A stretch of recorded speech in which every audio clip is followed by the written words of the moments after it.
Bismillahirrahmanirrahim. Assalamualaikum warahmatullahi wabarakatuh.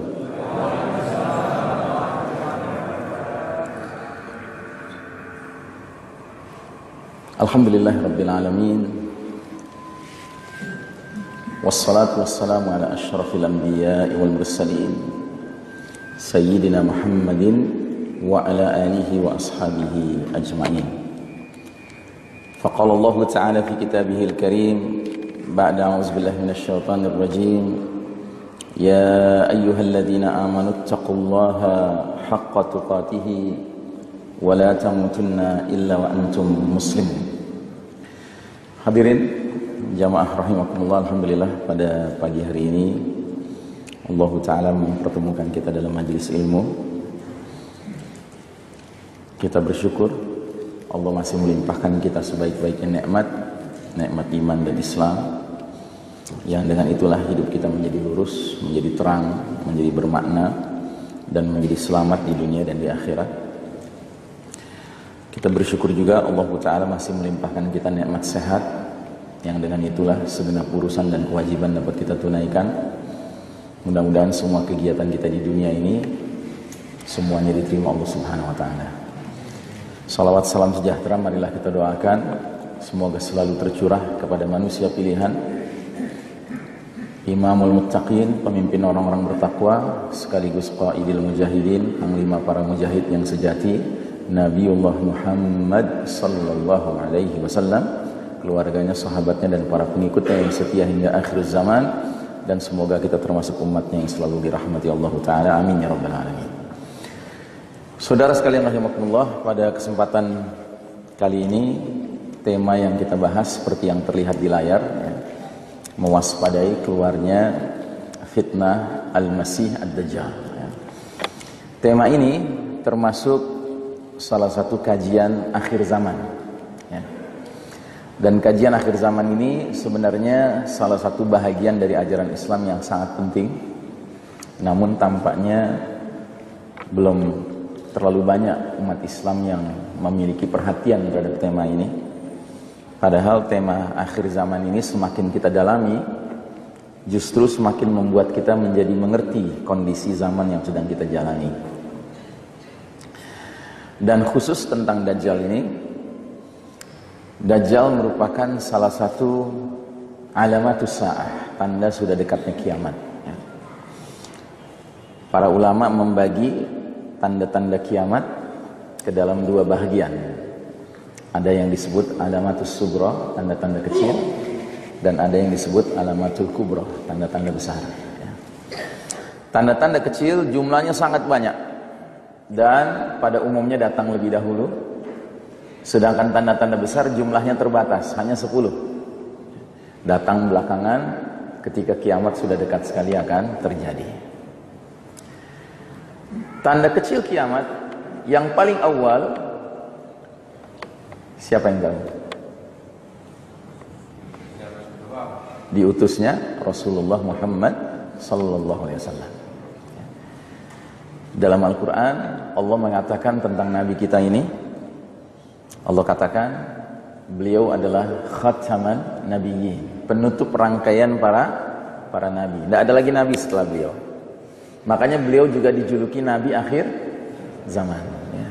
Apa maknanya Nabi akhir zaman? Maknanya adalah semenjak diutusnya Nabi Muhammad SAW, maka perjalanan dunia ini memasuki lembaran akhir zaman, ya.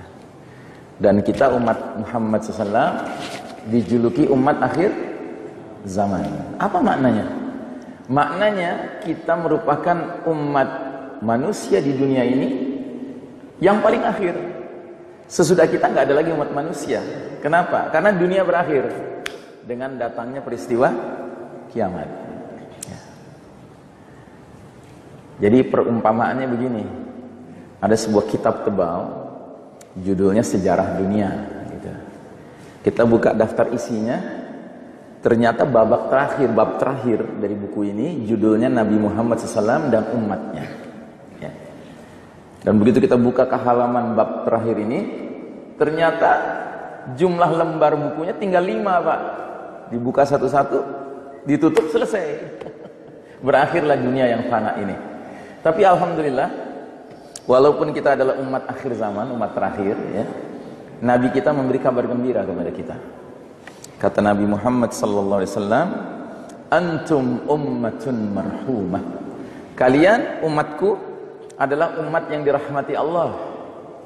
Karena kalian datang paling akhir ke dunia, tetapi kalian yang paling awal dihisab di hari berbangkit nanti. Masya Allah, ya. Betapa mulianya kita menjadi umat Nabi Muhammad sallallahu alaihi wasallam. Karenanya kita patut bersyukur. Bukan saja kita ditakdirkan menjadi umat akhir zaman, tetapi kita umat akhir zaman yang terpilih oleh Allah menjadi orang beriman. Betapa ruginya mereka-mereka yang ditakdirkan jadi umat akhir zaman, tetapi bukan bagian dari yang beriman, ya. Kasihan sekali mereka, ya. Kasihan enggak? Dunia sudah mau berakhir, masih ngeyel juga gitu loh. Belum mau bertaubat mengimani ajaran yang dibawa oleh Nabi akhir zaman. Ya. Nah, saudaraku rahimakumullah, tanda-tanda kecil semenjak Nabi diutus bermunculan, banyak sekali bermunculan, ya. Nah, kita yang hidup sekarang ini, menurut sebagian pengamat akhir zaman, sudah berada di potongan zaman di mana saking banyaknya tanda-tanda kecil yang sudah muncul, boleh jadi sebentar lagi tanda-tanda besar akan mulai bermunculan, ya. Jadi istilahnya, tanda-tanda besar ini tampaknya sudah di pengkolan jalan, Pak. Ya. Begitu kita masuk ke belokan, tahu-tahu muncul tanda besar. Nah, tanda besar beda dengan tanda kecil. Tanda besar jumlahnya terbatas. Sudah disebutkan sama Nabi, cuman 10 jumlahnya. Ya. Dan 10 tanda besar ini punya ciri-ciri. Ciri-cirinya apa? Semua 10 tanda besar itu datang belakangan ketika kiamat sudah dekat. Yang kedua, Nabi mengatakan perumpamaan tanda-tanda besar yang 10 ini laksana manzumat. Manzumat itu artinya biji-biji marjan atau biji-biji tasbih, ya, yang diikat dengan benang. 10 biji. Begitu benangnya digunting, maka biji pertama jatuh, langsung diikuti dengan biji kedua, ketiga, keempat dengan cepat sampai biji ke-10. Terus kiamat. Artinya apa? Kalau satu tanda besar sudah muncul, maka tanda-tanda besar berikutnya akan muncul dengan cepat. Ya. Terus ciri yang ketiga, semua tanda-tanda besar bersifat luar biasa. Apa maksudnya luar biasa? Keluar dari hukum yang biasa berlaku. Kita ambil contoh. Tulu isyamsi min maghribiha, terbitnya matahari dari tempat terbenamnya. Ya. Ini kan peristiwa luar biasa, Pak. Ini tanda besar. Pada hari di mana matahari terbit di barat, umat manusia akan terkaget-kaget. Karena pada hari itu mereka menunggu-nunggu matahari terbit seperti biasanya dari timur. Tiba-tiba dikejutkan di mana matahari tahu-tahu nongol dari belakang mereka, dari barat. Jelas ini peristiwa yang extraordinary, luar biasa. Makanya Nabi juga bilang, kalau matahari sudah terbit dari barat, itu pertanda apa? Pintu taubat sudah tertutup. Ya. Atau contoh lain lagi. Ada tanda besar namanya dabbatul ard, binatang melata keluar dari perut bumi. Ini juga luar biasa binatang ini. Dalam Al-Quran diterangkan kalau dabbatul ard ini sudah muncul dari perut bumi, Allah izinkan binatang ini berbicara dengan manusia. Bayangkan, Pak, itu kan peristiwa yang keluar dari hukum yang biasa berlaku, ya. Binatang bisa berbicara dengan manusia. Terus binatang ini akan menjalankan suatu tugas yang unik. Apa tugasnya? Memberi tanda siapa orang beriman, siapa orang kafir. Kalau binatang ini ketemu orang beriman itu dibuat wajahnya cemerlang, bersinar, berkilau. Tapi kalau ketemu orang kafir, maka hidungnya distempel. Sehingga kata Nabi Muhammad SAW, jika umatku hidup sampai ke zaman binatang melata keluar dari perut bumi, maka umatku makan satu meja makan, tahu dengan calon penghuni surgakah atau dengan calon penghuni nerakakah hanya dengan melihat wajahnya. Gitu. Nah, jadi semua 10 tanda-tanda besar itu sifatnya extraordinary, luar biasa. Termasuk yang kita akan bicarakan ini, Dajjal ini termasuk salah satu dari 10 tanda besar. Ya. Nah, saudaraku rahimakumullah, sebelum saya masuk tentang Dajjal ini, saya perlu sedikit sekilas menggambarkan kita sebagai umat akhir zaman, umat Muhammad SAW, sekarang ini dalam konteks perjalanan sejarah umat Islam sudah berada di mana. Ya. Jadi ada satu hadis riwayat Imam Ahmad, di mana Nabi Muhammad SAW meringkas perjalanan umat ini dari awal Nabi diutus sampai umur umat Islam berakhir, diringkas sama Nabi ke dalam 5 babak, ya, ke dalam 5 babak. Nah, sebelum saya terangkan lebih lanjut, siapa yang tahu kita sekarang ini hidup di babak keberapa? Babak berapa? 4. Ya. Coba bayangkan, jumlah babak cuma 5, kita sekarang di babak keempat. Kalau ibarat film, berarti kita sedang nonton awal film, tengah film, menjelang akhir film nih. Ini menjelang akhir film, Pak. Artinya apa? Ujungnya sudah dekat ini. Dan sebelum saya lanjutkan lagi, saya tanya dulu, peristiwa apa yang akan menandai berakhirnya umur umat Islam? Apa? Ya, jadi kata Nabi Muhammad SAW, di akhir perjalanan dunia ini menjelang kiamat, Allah Ta'ala akan memerintahkan suatu angin lembut berhembus dari Yaman, dalam riwayat lain dikatakan dari Syam. Angin itu lebih lembut dari sutra, jadi kayak angin AC gitu. Dan angin itu wangi, aromanya kayak misik, kayak kasturi. Tugas angin ini mencari orang-orang beriman sampai yang imannya cuma seberat biji zarah, dikejar sama angin ini. Untuk apa? Untuk diwafatkan baik-baik. Ya. Sehingga kata Nabi, kalau semua orang beriman sudah wafat, maka yang sisa di muka bumi tinggallah syirarin nas, manusia-manusia yang paling buruk, yang paling jahat, orang kafir 24 karat. Ya. Mereka akan berbuat aneka kemungkaran sampai Allah takdirkan mereka lah yang mengalami peristiwa dahsyat kiamat. Nah, jadi Allah tuh sayang sama kita orang beriman, Pak. Allah tidak akan memerintahkan malaikat Israfil meniup sangkakala tanda kiamat dimulai jika di muka bumi masih ada orang beriman. Nah, jadi itu ujung akhir umur umat Islam. Jadi Nabi dalam satu hadis menguraikan sejak Nabi Muhammad SAW diutus sampai umur umat Islam berakhir, angin lembut berhembus, terdiri dari 5 babak, Pak. Dan kita sekarang sudah di babak ke-4. Ya. Dan babak demi babak, kata Nabi, akan berpindah, beralih dari babak pertama ke babak kedua ke babak ketiga. Beralihnya ditandai dengan apa?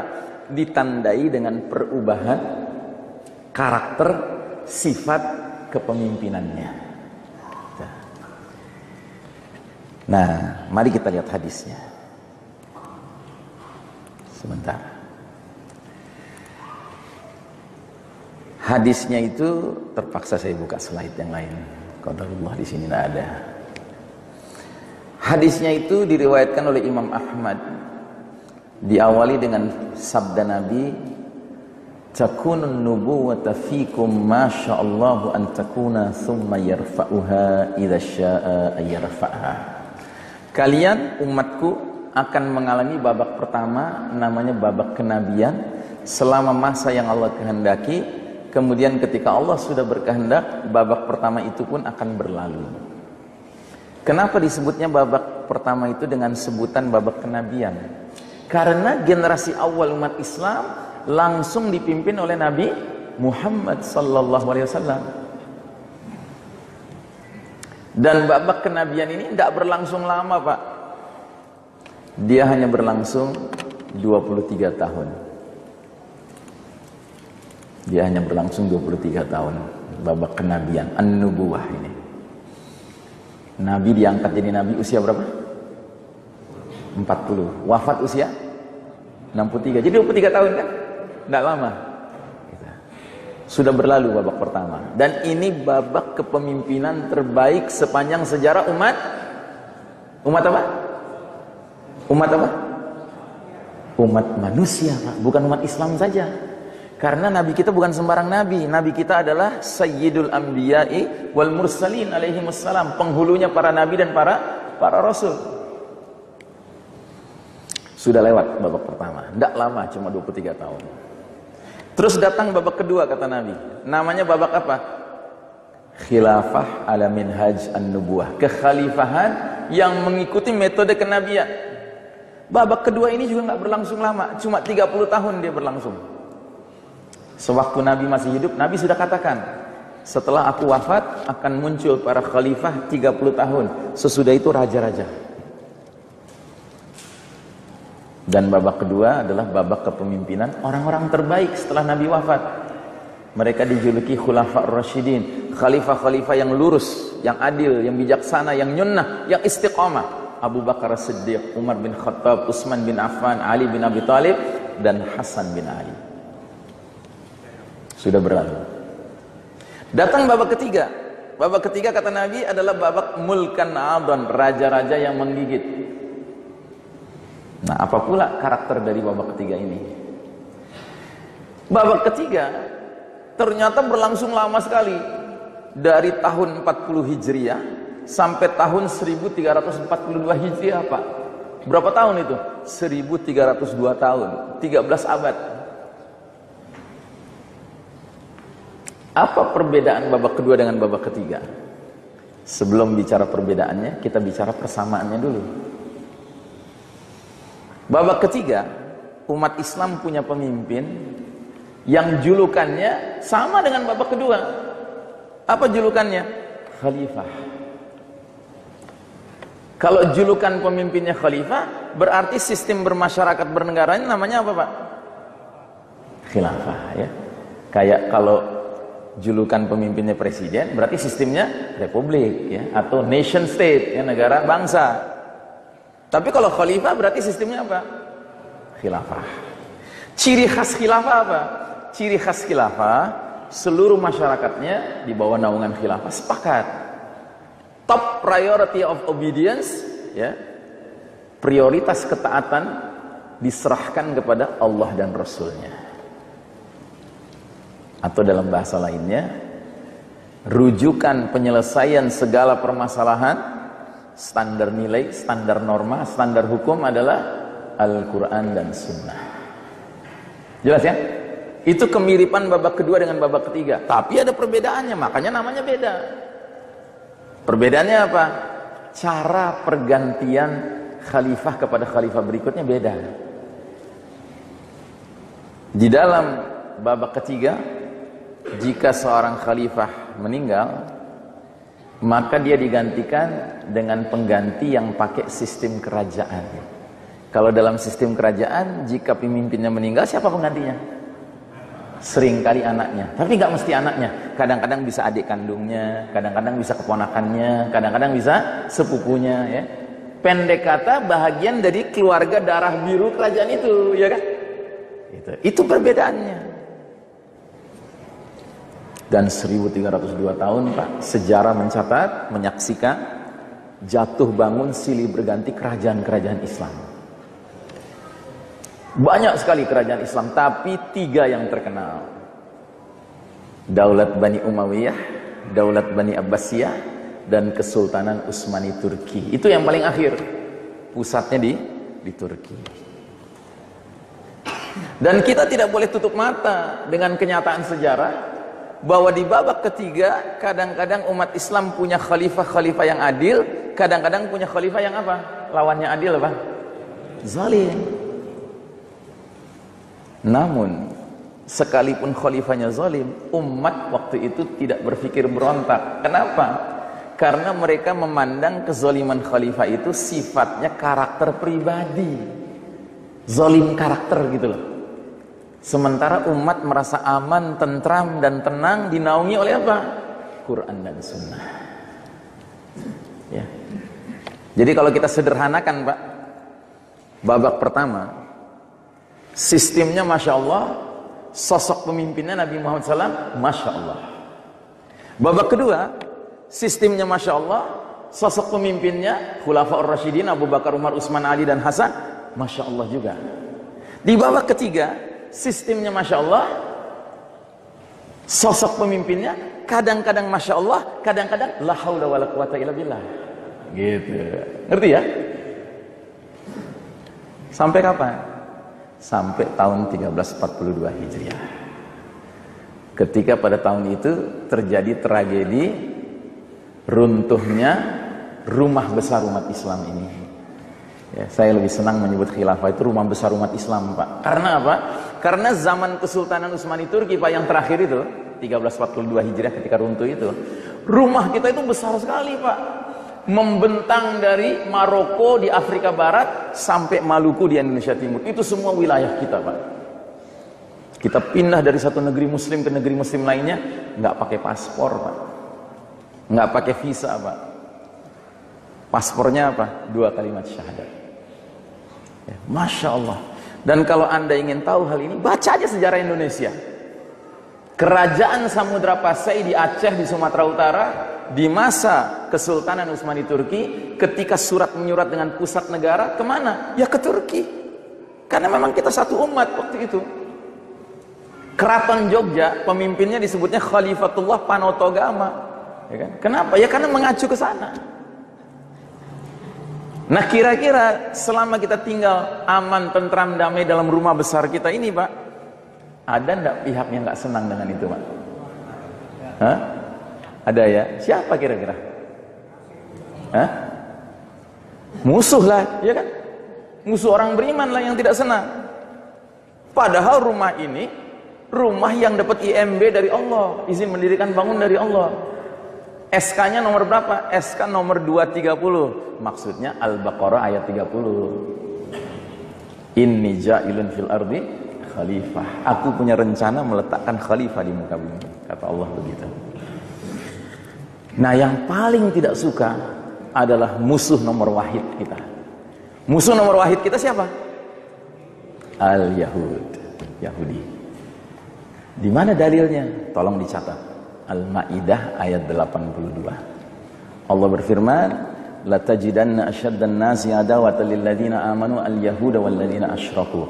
Sungguh engkau Muhammad akan menemukan manusia yang paling hebat permusuhannya kepada orang-orang beriman adalah kaum Yahudi dan kaum musyrikin. Jadi Yahudi selama menyaksikan umat Islam hidup damai, aman, tentram di bawah naungan rumah besar ini, gondesnya luar biasa, Pak. Tahu gondes? Gondok, sebel, gitu. Nggak suka mereka, hasad mereka. Mereka ingin menyaksikan rumah ini runtuh. Tapi apa daya, umat Islam solid, nggak bisa diruntuhkan. Sampai kapan?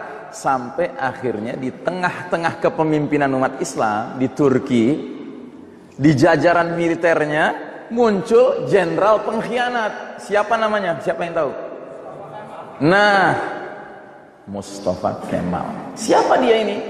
Dia muslim, tapi di dalam dirinya mengalir darah Bani Israel, darah Yahudi. Ya. Jadi orang berdarah Yahudi tapi muslim. Dan ternyata ukhuwah damawiyahnya, persaudaraan darahnya lebih kental mengalir daripada persaudaraan imannya. Berarti diam-diam dia lebih loyal kepada kaum Yahudi. Maka diam-diam dia kerjasama dengan Yahudi menggerogoti dari dalam. Dan dia punya strategi yang canggih. Bagaimana caranya dia menggerogoti dan akhirnya merusak bangunan besar rumah kita ini? Mula-mula dia mencari hati umat dengan jalan menampilkan dirinya sebagai jenderal yang paling patriot. Kalau bahasa sekarangnya, dia melakukan strategi pencitraan. Nah, gitu. untuk merebut hati umat. Setelah dia tahu umat sudah cinta sama dia, baru dia lansir pikiran-pikiran sesatnya. Yang pertama dia katakan apa? Hai umat Islam, kalau kita mau maju nggak ada jalan lain. Kita harus mengekor kepada bangsa-bangsa lain yang sudah lebih maju dulu daripada kita. Siapa yang dia maksud? Barat Eropa kafir. Ya. Jadi dia menganggap Barat Eropa kafir itu lebih maju, maka kita harus ngekor kemana? Mengacu ke sana. Dan lebih parah lagi dia katakan apa? Dan kalau kita mau maju, kita harus tinggalkan ajaran Islam yang sudah ketinggalan zaman. Kita harus lakukan modernisasi dan westernisasi. Maka apa yang dia usulkan? Kita harus bubarkan sistem yang sudah kuno ini, kita ganti dengan sistem negara Turki modern, sekuler, berpaham nasionalisme. Gitu. Bubarlah rumah besar ini, Pak, runtuh dia. Dan berdirilah bedeng Turki modern. Kan bedeng kecil ya Pak, kalau rumah kan gede. Gitu. Dan bedeng kan darurat. Gitu. Dan karena ini terjadi di pusat kepemimpinan umat, terjadilah efek domino, menular ke sana kemari. Setelah muncul bedeng Turki, muncullah bedeng Mesir, muncullah bedeng Indonesia di timur sini, dan bedeng-bedeng lainnya. Dan spirit bedeng itu beda dengan spirit rumah tadi. Kalau di rumah tadi semangatnya adalah Allah dan Rasulnya, prioritas ketaatan. Tapi di bedeng-bedeng ini dibuat prioritas-prioritas lain, Pak, yang ditaati. Yang pasti bukan Quran dan Sunnah lagi. Gitu. Nah, runtuhlah rumah ini. Tahun berapa? 1342 Hijriah. Sudah ada setahun yang lalu, 100 tahun yang lalu, Pak? Sudah belum? Hah? Mendekati. Kita sekarang 1440. Baru menjadi 100 tahun kalau 2 tahun lagi ya. 1442 baru 100 tahun. Itu kalau pakai hitungan Hijriah. Kalau pakai hitungan Masehi 1924 waktu itu runtuh. Berarti nanti 2024 baru 100 tahun. Nah, umat Islam akhirnya tidak merasakan lagi hidup di bawah naungan rumah besar, Pak, tapi di bedeng-bedeng. Belum ada 100 tahun ditinggal di bedeng, Pak. Umat Islam sudah mulai teriak-teriak bedeng harga mati, Pak. Aneh enggak? Saudara kita di Lombok, di Palu, kena bencana gempa, rumahnya rata. Hilang rumahnya. Berdatangan orang-orang ikhlas dari berbagai penjuru Indonesia, bahkan luar negeri, memberi bantuan. Dan awal-awal bantuan apa? Bikin tenda dong, tempat tinggal sederhana, ya kan? Darurat. Mau nggak para korban bencana itu tinggal di tenda? Mau tidak? Mau dong, mau tidak mau istilahnya, ya kan? Orang nggak ada tempat bernaung yang lain. Nah, kira-kira kalau waktu sudah berjalan lagi, sehingga sudah mulai membaik kondisi di Palu, di Lombok itu, mulai orang bisa bikin rumah, terus orang-orang yang tinggal di tenda suruh pindah ke rumah, dia teriak, tenda harga mati. Masuk akal nggak? Ya nggak masuk akal. Cuman orang yang hilang akal aja yang ngotot dengan tendanya, ya kan? Nah, jadi saudaraku rahimakumullah, musuh Islam ngerti ini, Pak. Jadi kita masuk ke babak keempat. Nah, babak keempat kata Nabi namanya apa? Babak mulkan jabriyan.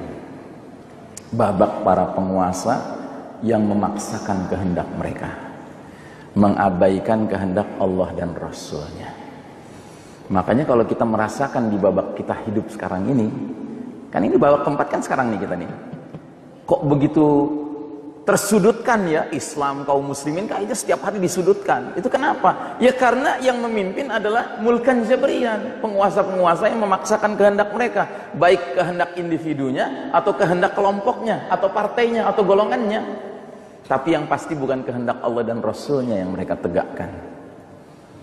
Makanya terasa nggak enak betul gitu loh hidup di babak keempat ini. Dan Nabi sudah bilang memang ini babak yang kelam. Kaqita'il lailil muslim, kata Nabi. Ini hadisnya nih. Seperti potongan malam yang gelap gulita. Segeralah kalian beramal sebelum datangnya fitnah yang begitu banyak, seperti malam yang gelap gulita. Ini sekarang ini, Pak, eranya. Fitnah banyak sekali sekarang.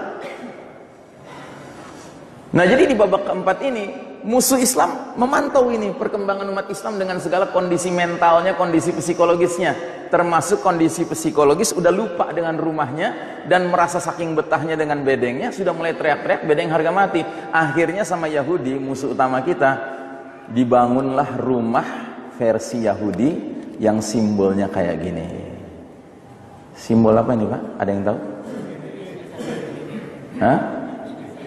PBB, Perserikatan Bedeng-bedeng. Hanya orang-orang yang bermental bedenglah yang akhirnya mengagumi rumah Yahudi ini. Tapi orang yang ngerti sejarah, yang ngerti Islam, dia sadar ini bukan rumah kita. Ini rumah nggak ada IMB-nya ini. Ya. Dan bukti bahwa rumah ini nggak ada IMB-nya apa? Sama Yahudi yang merancang rumah ini, dipastikan bahwa yang mimpin dunia itu jelas-jelas bukan umat Islam. Maka di dalam PBB, institusi PBB itu Pak, ada dewan-dewan macam-macam, tapi yang paling menentukan namanya Dewan Keamanan PBB. Jumlah anggotanya berapa negara? 15 negara. Dengan catatan 10 negara adalah anggota tidak permanen, aplusan, gonta-ganti, nggak punya kekuatan, nggak punya daya. Sementara 5 anggota itu permanen, sangat powerful, sangat berkuasa, punya hak veto. Siapa mereka? Amerika, Inggris, Prancis, Cina, Rusia. Saya ulangi, Amerika, Inggris, Prancis, Cina, Rusia. Ada yang Muslim Pak? Ada yang Muslim? Kafir semua. Inilah yang memimpin dunia hari ini. Makanya kata Nabi, begitu kita masuk ke babak keempat, berlakulah hadis lubang biawak. Ini hadisnya. Nabi bilang kepada para sahabat, sungguh kalian umat Islam nanti di akhir zaman benar-benar akan mengikuti kebiasaan cara hidup orang-orang sebelum kalian, sejengkal demi sejengkal, sehasta demi sehasta, sehingga sekiranya mereka yang kalian ikuti masuk lubang biawak sekalipun, kalian pasti akan terus mengikuti mereka. Para sahabat bertanya-tanya, ya Rasulullah, apakah mereka itu kaum Yahudi dan Nasrani? Kata Nabi, siapa lagi kalau bukan mereka? Dulu para sahabat dengar hadis ini Pak, tercengang. Bukan karena ragu sama Nabi, mereka yakin Nabi nggak pernah bohong. Tapi yang bikin mereka tercengang adalah, kok bisa ya umat ahli Quran suatu ketika nanti di akhir zaman ngekor sama umat ahli Taurat, ahli Injil? Gimana jalan ceritanya? Apa yang terjadi pada masa itu? Kan gitu ya. Nah dulu para sahabat bingung Pak. Nah kita yang ngalamin babak keempat sekarang ini, iman melihat situasi kondisi dunia, bukan saja kita ngerti melihat situasi kondisi dunia, bukan saja kita ngerti hadis ini, kita yang mengalami sekarang. Bukan rahasia lagi kan, begitu runtuh rumah kita, terus kita tinggal di bedeng-bedeng, ya kan? Akhirnya Allah pindah pimpin Islam dan kaum muslimin selama ribuan tahun. Pindah pimpin Islam dan kaum muslimin selama ribuan tahun, sama Allah sekarang ganti giliran. Kalian umat Islam minggir dari panggung kepemimpinan, sekarang yang memimpin dunia siapa? Barat, Eropa, Amerika. Yang tidak lain adalah masyarakat Yahudi, Nasrani. Kira-kira Allah berhak nggak membuat keputusan begitu? Kita patut menggugat nggak Allah? Coba-coba, nekat. Kan Allah udah bilang dalam Al-Quran, Kulillahumma malikal mulk tu'til mulka man tasha wa tanzi'ul mulka mimman tasha. Terserah Allah. Katakanlah, wahai Allah pemilik kerajaan langit dan bumi ini, engkau beri kekuasaan siapa yang kau kehendaki, engkau cabut kekuasaan dari pihak siapapun yang kau kehendaki, ya kan? Nah jadi Allah berkehendak memasuki babak keempat ini, umat Islam disuruh minggir. Bukan kalian yang mimpin dunia, sekarang yang mimpin dunia Yahudi Nasrani. Ini skenario Allah. Dan skenario ini Allah sudah jelaskan dalam Al-Quran, bisa terjadi. Di mana Allah jelaskan? Di surat Ali Imran 140. Allah bilang dalam ayat ini, demikianlah hari demi hari, masa kejayaan dan keruntuhan umat kami pergilirkan di antara manusia agar mereka bisa mengambil pelajaran. Jadi janganlah kita sebagai orang beriman merasa diri dicintai Allah, lalu menuntut Allah memberikan kita kemenangan terus di dunia. Bukan begitu tabiat dunia, Pak. Dunia tidak seperti itu tabiatnya. Dunia bukan akhirat, Pak. Kalau akhirat segala sesuatunya abadi. Orang yang senang di akhirat nanti akan senang terus-menerus. Mudah-mudahan kita termasuk yang begitu. Sedangkan orang yang sengsara akan sengsara terus-menerus. Na'udzubillahi min dzalik. Tapi dunia ini tempat semua silih berganti, Pak. Makanya ini namanya sunnatut tadawul, sunnah pergiliran. Sunnatullah bahwasanya ada sunnah pergiliran. Jangankan umat, Pak, pribadi-pribadi kita saja, kita mengalami giliran kan dalam hidup kita. Kadang kita sehat, kadang kita sakit. Kadang kita lapang, kadang kita sempit. Kadang kita senang, kadang kita susah. Kadang kita beruntung, kadang kita rugi. Kadang kita menang, kadang kita kalah. Itulah dunia. Nah, qadarullah, kita yang hidup di babak keempat sekarang ini harus mengalami babak di mana umat Islam babak ya, itu realita. Nah, alhamdulillahnya ternyata hadis Nabi tentang ringkasan sejarah umat Islam ini belum berakhir di babak keempat. Jadi babak keempat bukan babak terakhir, Pak. Ini babak terminal juga, yang bakal berlalu juga. Percayalah itu. Jangan percaya apa kata penulis-penulis Amerika yang mengatakan bahwa the end of the world is victory for democracy and capitalism. Ujung akhir perjalanan dunia adalah kemenangan bagi demokrasi dan kapitalisme. Itu bohong besar. Sekarang memang lagi menang, tapi bukan berarti dia menang terus. Ya, kan ada sunnahnya, ada gilirannya. Makanya kata Nabi, babak keempat ini akan berlalu juga untuk kemudian datang babak terakhir, babak kelima, namanya babak khilafah ala minhajin nubuwah, kekhalifahan yang mengikuti metode kenabian. Terus Nabi diam. Nabi diam, isyarat sampai disitulah batas akhir umur umat Islam. Berarti ujung perjalanan umat Islam ini husnul khatimah apa su'ul khatimah, Pak? Husnul khatimah apa su'ul khatimah? Yakin. Katanya khilafah nggak boleh. Hah? Katanya nggak boleh. Dan yang ngomong nggak boleh pakai senjata loh. Gitu loh. Kumisan nggak ya? Jadi begini, Pak. Kita orang beriman ini punya prinsip. Prinsip kita, kalau sudah Allah atau Rasulnya yang ngomong, sami'na wa ta'na. Kan gitu, ya kan? Sehingga kalau ada pendapat orang lain, siapapun dia yang nggak cocok dengan pendapat Allah dan Rasulnya, bagi kita, mana yang kita ambil? Allah dan Rasulnya. Jadi kalau mau teriak, Pak, teriaklah Allah dan Rasulnya harga mati. Ah, itu boleh, Pak, ya kan? Jangan teriak harga mati yang lain, Pak. Karena benar-benar Allah dan Rasul itu akan menjadi harga mati buat kita. Sampai kapan? Sampai kita udah mati, itu juga yang ditanya nanti sama Mungkar dan Nakir. Coba lihat hadisnya. Kalau kita udah meninggal, masuk kubur, udah balik lagi roh kita, setelah roh kita diangkat dulu ke langit sama malaikat, balik lagi, kan datang dua malaikat dalam kubur kita. Bertanya apa? Man rabbuka? Siapa Rabb kamu? Madinuka? Apa jalan hidup kamu, ideologi kamu, petunjuk hidup kamu? Ma hadzal rajulul ladzi bu'itsa fikum? Siapa laki-laki yang diutus kepada kalian? Nah, kalau kita orang beriman, dan mudah-mudahan kita tetap beriman sampai mati, ya, maka di dalam kubur kita Allah akan mudahkan kita menjawab dengan benar. Jawaban kita apa? Rabbi Allah, Rabbku Allah. Dini al-Islam, jalan hidupku Islam. Huwa Muhammad Rasulullah SAW. Laki-laki yang diutus kepada kami adalah Muhammad utusan Allah. Dan karena benar semua jawaban kita, ditanya lagi sama Mungkar Nakir yang keempat. Wa ma ilmuka? Dari mana kamu tahu itu semua? Ilmu kamu tuh dari mana soal itu? Qara'tu kitabullah fa'amantuhu wa sadaqtuhu. Aku telah membaca kitab Allah Al-Quran, aku telah membenarkan, aku telah mengimaninya. Maka dari langit terdengar suara sadaqa abdi, hambaku benar, gitu. Tapi sebaliknya, mereka yang waktu hidup di dunia teriak-teriak harga mati yang lain, ya kan? Begitu ditanya, "Rabbuka? Siapa Rabb kamu?" Jawabannya apa? La adri. Aduh, aku nggak tahu siapa. Ditanya, "Madinuka? Apa jalan hidup kamu? Petunjuk hidup kamu, ideologi kamu?" Jawaban dia apa? La adri. Aduh, aku nggak tahu. Ditanya, "Ma hadzal rajulul ladzi bu'itsa fikum?" Siapa laki-laki yang diutus kepada kalian? Jawabannya apa? La adri, aku enggak tahu. Ditanya satu enggak tahu, dua enggak tahu, tiga enggak tahu. Berarti punya pengetahuan enggak dia? Enggak punya pengetahuan. Makanya enggak ada pertanyaan keempat. Ma ilmuka? Dari mana ilmu kamu? Lewang dongo, sontoloyo. Gitu loh. Kosong gitu loh. Maka dari langit terdengar suara, "Kadzaba, hambaku berdusta."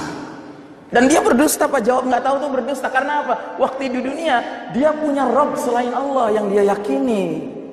Kok di situ dia nggak jawab Robnya siapa yang selain Allah itu? Karena begitu seseorang meninggal dunia, Pak, dia langsung bisa melihat mana yang benar, mana yang salah, gitu loh. Langsung tajam pandangan matanya, Pak. Begitu bunyi ayatnya. Begitu ruh kita meninggalkan jasad kita, semua jadi clear mana yang benar, mana yang salah. Makanya kayak kita ambil contoh ekstrim ya. Pernah dengar nama Khomeini? Khomeini ya, tokoh Syiah itu. Begitu nyawanya lepas dari tubuhnya, dia langsung tahu Syiah itu salah. Gitu. Dia langsung tahu. Cuma terlambat kan? Nah, pertanyaan yang ketiga, siapa laki-laki yang diutus kepada kamu? Ya kan? Dia bilang nggak tahu juga. Padahal waktu di dunia dia tahu siapa Muhammad dan dia ikut-ikutan mengatakan, "Oh, Muhammad yang pencinta perempuan itu, yang pedofili itu, ya kan, yang macam-macam lah tuduhan-tuduhan." Di situ ditanya bilang nggak tahu. Gitu.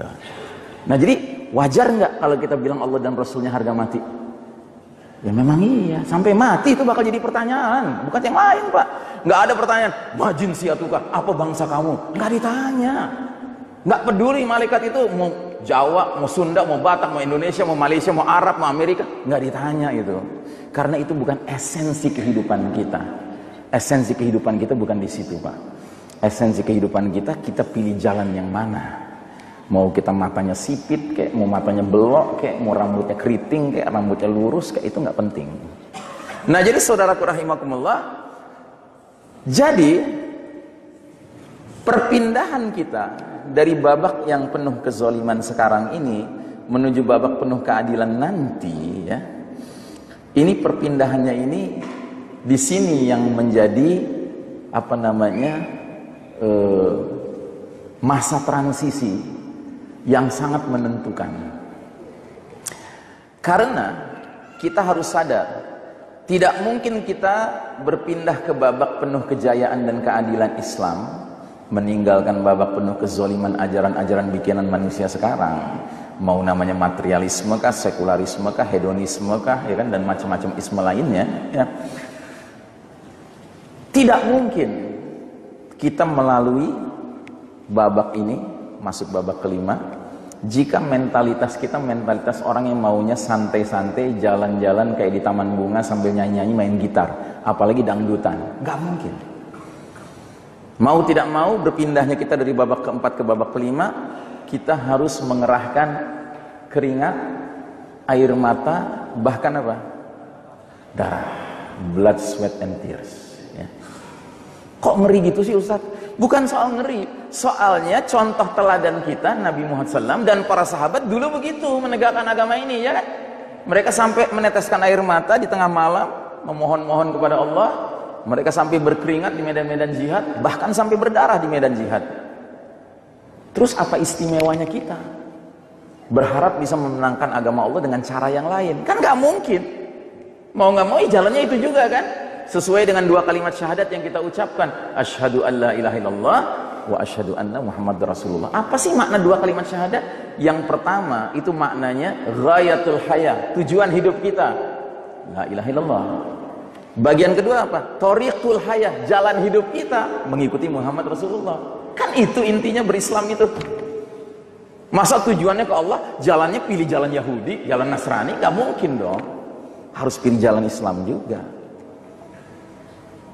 Ada Ustaz jalan lain untuk memenangkan Islam, gimana tuh? Ya permainan 5 tahun sekali, ngabisin uang miliaran pakai kerdus lagi, gitu.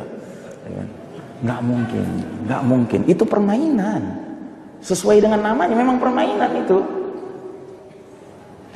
Nah, jadi saudaraku rahimakumullah, perpindahan kita dari babak keempat ke babak kelima, mau tidak mau kita akan mengalami banyak huru-hara, Pak. Huru-hara. Dan ini yang dikatakan oleh Syekh Mubayyad penulis kitab Ensiklopedia Akhir Zaman. Ini penulis kitab ini nih. Nah, ini nih. Ini buku saya sangat anjurkan kalau bisa Bapak dan Ibu dapatkan. Dan sebenarnya saya waktu datang ke Surabaya hari Jumat sore, saya bawa beberapa buku ini. Anak saya juga ikut untuk menjualnya. Cuma sayang, baru di malam pertama di Al-Irsyad, koper pertama habis. Subuhnya di mana tuh ya? Saya ngisi subuh kemarin tuh di Gunung Sari ya, Gunung Sari ya. Koper kedua habis. Ya jadi anda-anda yang belakangan ini habis lah, nggak ada gitu. Sorry ya. Nah, tapi ini buku saya sangat anjurkan dibaca. Karena apa? Dari sekian buku tentang akhir zaman yang saya pelajari, menurut penilaian saya, buku ini buku yang paling komprehensif dan paling up to date. Karena penulisnya adalah ulama yang hidup di zaman kita. Dia mengalami yang kita alami juga, penuh fitnah ini. Dia hidup bersama umat Islam yang lagi babak belur ini, gitu loh. Dan dia orang Palestina lagi.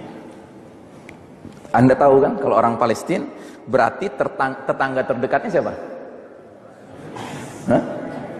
Yahudi, musuh utama kita. Makanya kalau Anda baca buku ini, Pak, Anda akan rasakannya bukan saja transfer of knowledge yang terjadi, transfer pengetahuan ke kepala gitu kan, tapi juga ada transfer of ruhul jihad. Transfer ruhul jihad terjadi. Nah, kata beliau, kata Syekh Mubayyad ini, perpindahan kita dari babak keempat ke babak kelima, mau tidak mau kita akan menyaksikan tanda-tanda besar bermunculan. Ya, karena dunia sudah mendekati akhirnya. Nah, dia punya ijtihad bahwa tanda-tanda besar ini urutannya yang 10 itu sebagai berikut. Ya. Mana ya? Nah, ini 10 tanda besar ini. Ya, 10 tanda besar itu ada dukhan, kabut asap, ada dajjal, ada dabah binatang melata yang tadi sudah saya sebutkan, ada matahari terbit dari tempat terbenamnya, ada turunnya Isa alaihissalam, ya. Jadi ingat ya, Pak, kita punya keyakinan yang mirip kayak orang Nasrani. Cuma beda penyebutan. Kalau kita menyebutnya di akhir zaman akan turun dari langit Isa alaihissalam. Kalau mereka nyebutnya akan turun dari langit Yesus Kristus, ya kan? Tapi kan itu kan sosok yang sama sebenarnya. Itu istilah mereka Yesus Kristus, kita nyebutnya Isa alaihissalam. Dan turunnya Isa alaihissalam menurut keyakinan kita, begitu dia turun, dia nggak nyari gereja, dia masuk ke masjid. Ikut sholat dengan siapa? Dengan Imam Mahdi, dengan kaum muslimin. Bahkan dia nolak, didorong-dorong jadi imam sholat. Dia malah dorong Mahdi yang jadi imam sholat. Supaya orang tidak menyangka turunnya Isa alaihissalam mengajarkan agama baru atau agama Nasrani yang sudah jauh menyimpang dari ajaran aslinya Isa alaihissalam. Tapi Isa alaihissalam turun sebagai pengikut ajaran Nabi Muhammad sallallahu alaihi wasallam. Nanti Isa alaihissalam akan berperang lawan orang-orang kafir termasuk Yahudi Nasrani, dan dia hanya menawarkan 2 pilihan kepada semua orang kafir Yahudi Nasrani. Pilihan pertama, ajakan masuk Islam. Pilihan kedua, kalau nggak mau, diapakan sama Isa alaihissalam? Dibunuh sama Isa alaihissalam. Kok ngeri gitu, Ustaz? Katanya Isa alaihissalam orangnya santun. Memang santun. Nabi Muhammad SAW juga santun kan? Tapi Nabi kita kan perang juga kan? Nah, dulu Isa alaihissalam belum dapat kesempatan perang, makanya perangnya nanti. Gitu. Terus kenapa mesti begitu? Kalau nggak mau masuk Islam dibunuh. Karena turunnya Isa alaihissalam tanda dunia ini sudah memasuki injury time, udah mau berakhir. Kan keterlaluan. Kalau orang kafir, orang Yahudi, Nasrani, dunia udah mau berakhir, Isa alaihissalam udah turun, masih ngeyel juga, belum mau beriman kepada agama Nabi akhir zaman. Mendingan mati.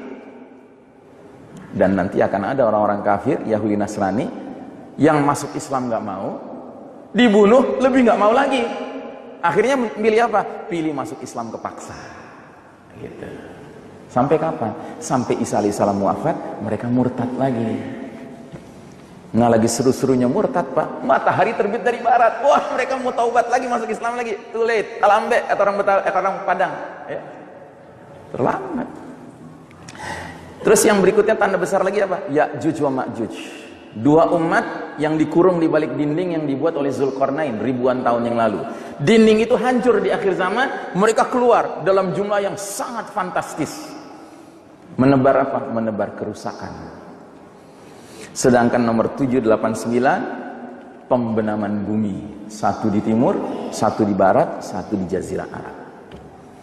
Dan yang paling akhir, api keluar dari Yaman, menggiring manusia ke tempat berkumpul untuk mengalami dahsyatnya kiamat. Ya. Nah, para ulama berbeda pendapat tentang urutannya. Mereka hanya sepakat pada urutan nomor 10 sebagai urutan yang paling akhir. Api keluar dari Yaman, itu yang paling akhir. Tapi urutan 1 sampai 9, para ulama berbeda pendapat. Sedangkan saya condong pada pendapat ijtihadnya Syekh Mubayyad tadi. Beliau berpendapat 10 tanda besar itu justru yang paling awal dukhan, pembenaman bumi di timur, pembenaman bumi di barat, hadirnya Al-Mahdi, Amirul Mukminin fi akhir zaman, pemimpinnya orang beriman di akhir zaman. Terus nomor 4 tanda besar pembenaman di Jazirah Arab yang sekaligus membenamkan pasukan yang mau memerangi Al-Mahdi. Dan kalau pasukan ini sudah terbenam, umat Islam yang ngerti langsung yakin, oh Al-Mahdi sudah muncul. Maka kita harus rame-rame registrasi baiat kemana? Ke Ka'bah. Di situ kita membaiat Al-Mahdi. Nah, kemudian Al-Mahdi bersama kaum mukminin akan mendirikan khilafah ala minhajin nubuwah di mana? Di Syam. Dengan ibu kota awalnya Damaskus, ibu kota akhirnya nanti Baitul Maqdis.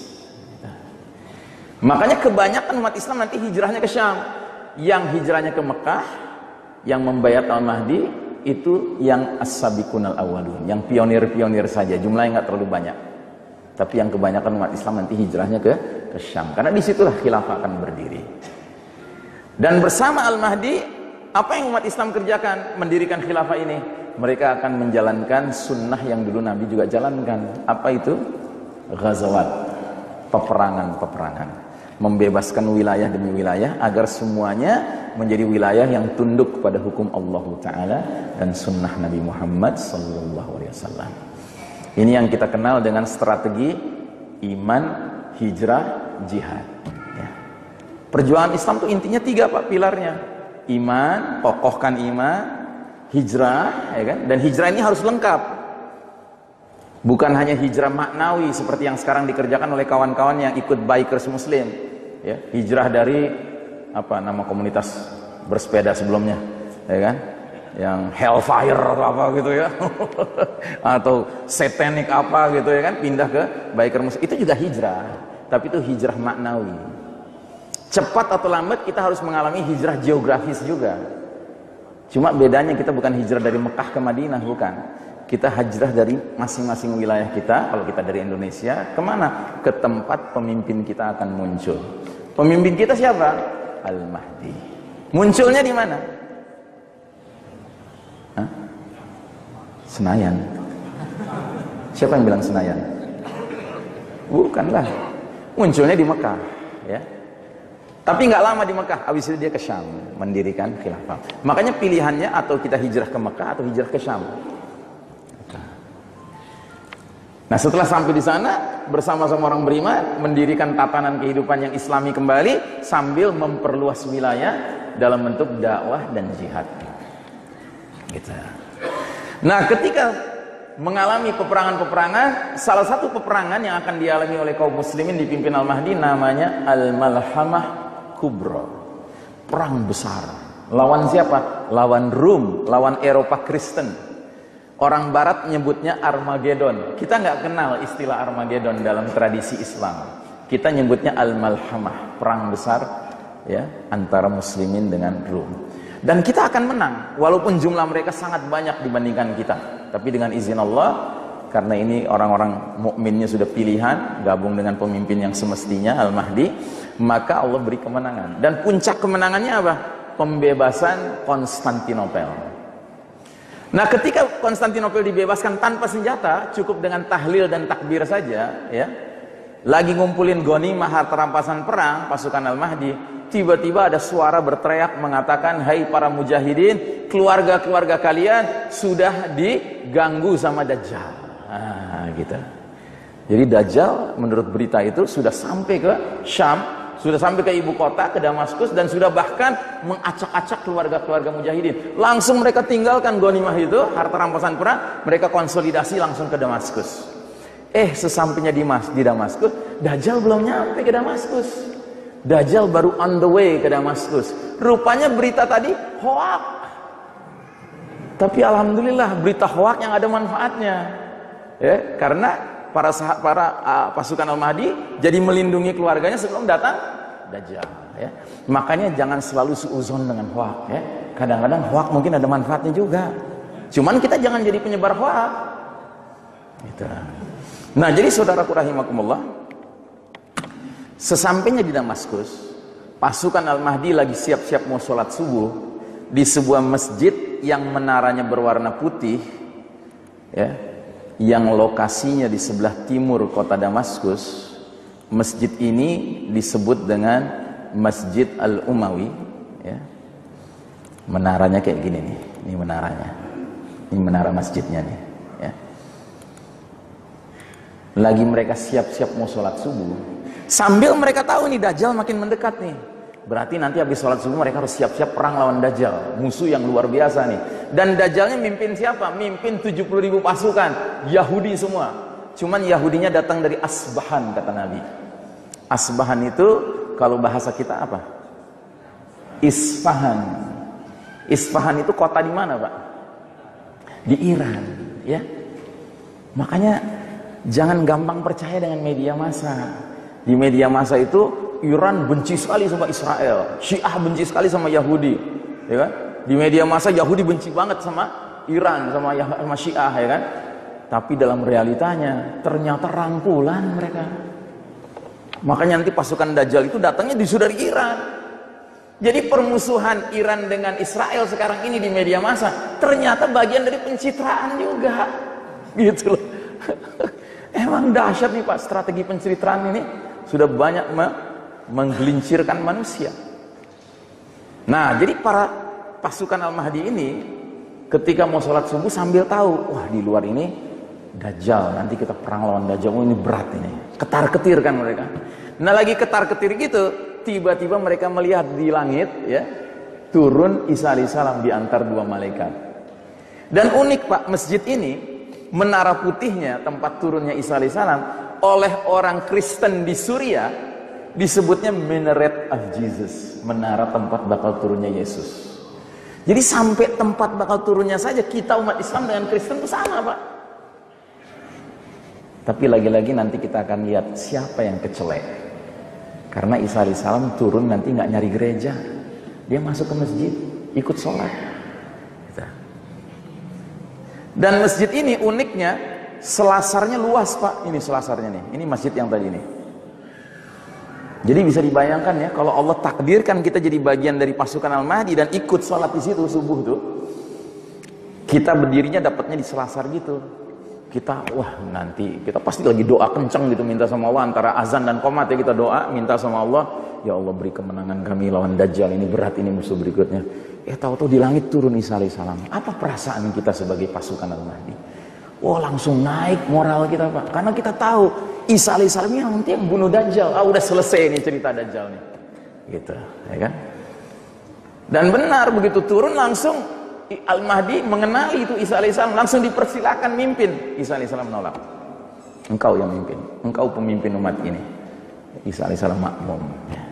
Selesai sholat, Isa alaihissalam perintahkan Al-Mahdi dan pasukan Al-Mahdi buka pintu gerbang masjid.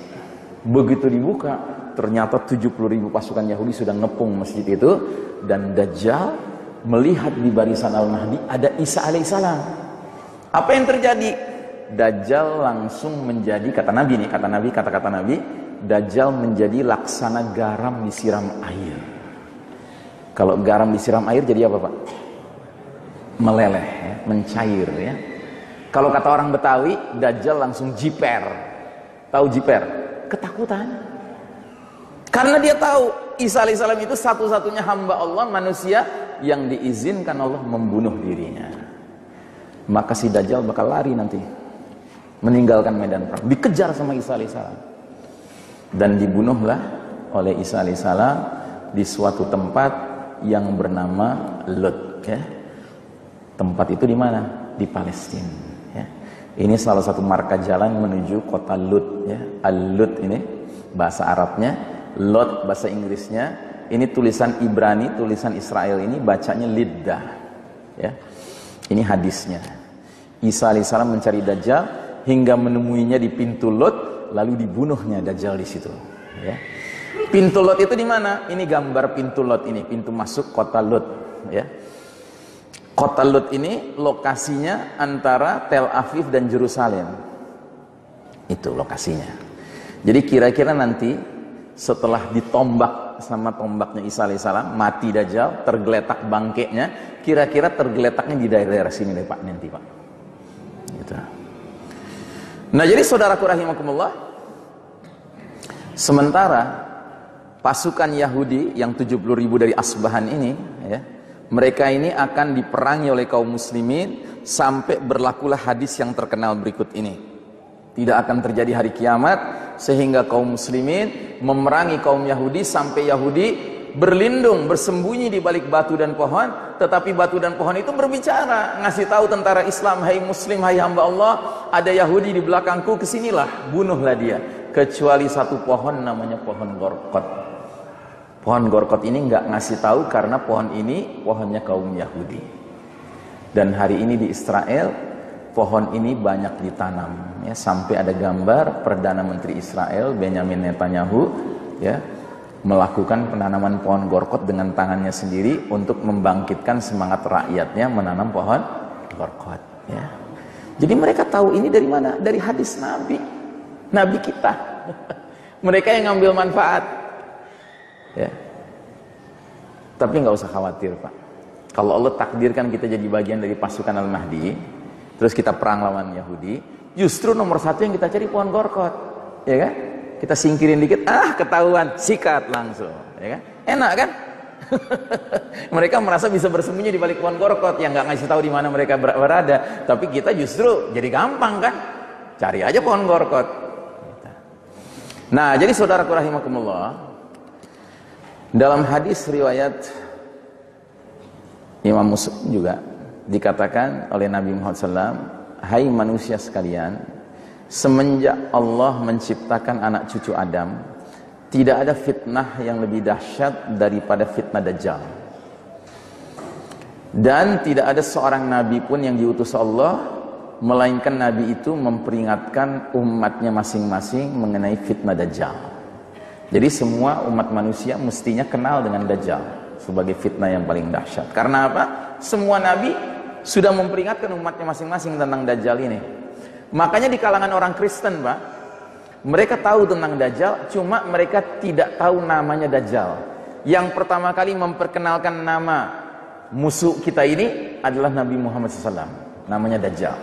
Kalau di kalangan orang Kristen, mereka menyebutnya the Antichrist, Antikristus, ya. Itu Dajjal. Dan istilah ini nggak salah, karena apa? Kristus itu maksudnya siapa? Yesus kan? Yesus maksudnya kalau kata kita Isa alaihissalam. Makanya Isa alaihissalam nanti yang antinya Dajjal, ya kan? Membunuh Dajjal itu Isa alaihissalam. Mungkin ada yang heran, Ustadz, kok mereka berlawanan, tapi kok julukannya sama Al-Masih?